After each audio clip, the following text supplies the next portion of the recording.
안녕하십니까 시청자 여러분, 오랜만에 인사드립니다. 오늘은 2022년 광교아파트, 의리아파트, 동탄아파트 모두 가격이 오른다 라는 제목을 가지고 말씀을 드리겠습니다. 이제는 집값이 너무 많이 올라서 소유하신 분도 그렇지 않으신 분들도 모두 걱정이 태산이죠. 어떻게 해서든지 주택이 안정화되기를 바라는 마음 간절합니다. 하지만 내년에도 주택가격이 오른다고 하니 알아보도록 하겠습니다.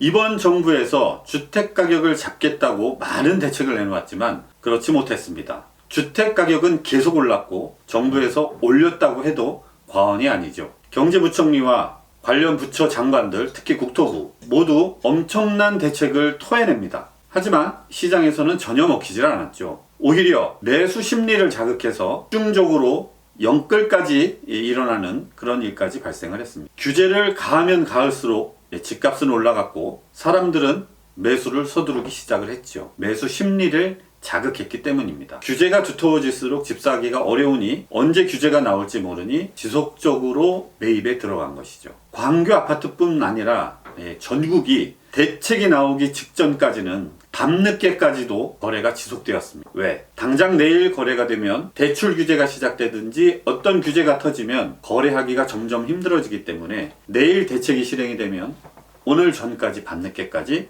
계약금을 입금하고 계약을 했지요. 규제가 들어가기 전에 막차를 타려는 마음 때문입니다. 매수자들은 시장을 지켜보면서 저울질을 하는데 정부에서는 조바심이 일어나도록 부채질을 한 겁니다. 일반 소비자들은 빠른 선택, 빠른 판단을 할 수밖에 없고 계속적으로 매도자 강세 시장이 되면서 연일 최고가, 신고가 경신을 하게 되는 주택시장이 되어버렸습니다. 이제는 더 이상 대책을 내놓을 수가 없습니다. 그 다음에 나오는 것이 무엇이냐? 바로 공포 분위기 조성입니다. 여러분들 잘 아시는 경제부총리는 TV 뉴스에 출연을 하면서 국민들을 향하여 아파트 가격이 고점이다, 집값이 고점이다, 가계부채가 최고다 등등 곧 내려간다 라고 메시지를 던지며 공포 분위기를 조성했습니다. 그래도 시장은 반응을 하지 않았습니다. 그러자 급기야 대출을 막아버리는 지경까지 오게 되었습니다. 대출 규제가 아니고 아예 중단이 되어버렸습니다. 특히 대출 총량제를 실시한다고 하면서 엄청나게 많은 대출을 쪼이다가 여론에 밀려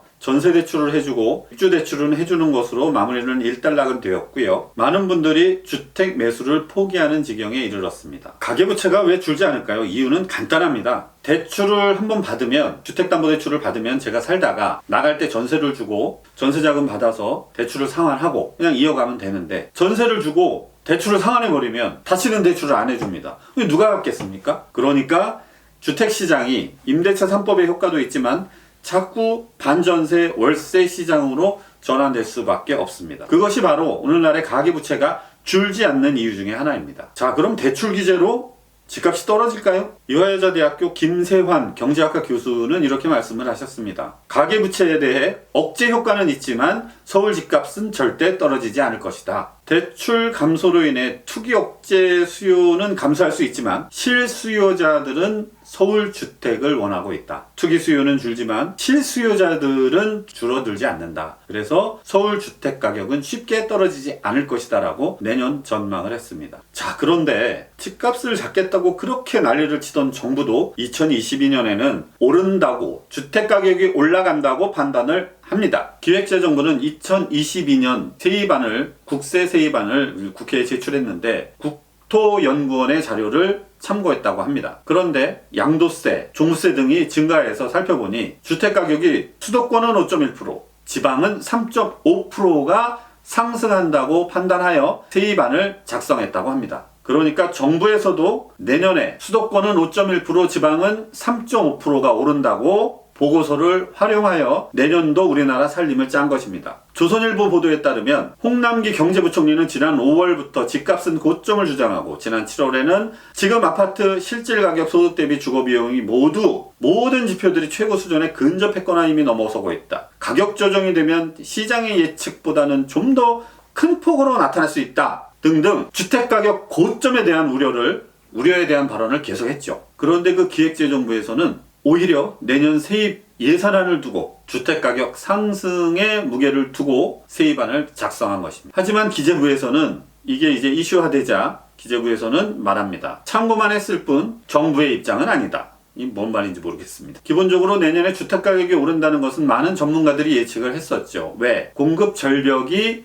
2019년부터 시작이 되었습니다. 3기 신도시가 입주하는 2024년, 25년을 기점으로 주택가격 하향세를 점치고 있지만 현지 주민들과 말씀을 나누어 보면 보상이 제대로 이루어지고 있지 않아서 과연 2024년, 25년 이때 입주가 가능할지 3기 신도시가 공급 물량이 이때 제대로 공급이 될지 의문스럽긴 합니다. 불안한 공급 물량을 보기만 해도 2022년도에는 주택가격, 아파트가격 상승에 무게를 두고 있습니다. 정부에서도 내년엔 주택가격이 수도권이 5.1% 상승한다고 합니다. 내년에 부동산, 주택을 매수하고 매도하실 분들은 참고하시면 좋겠다는 뜻에서 오늘 방송을 준비했습니다.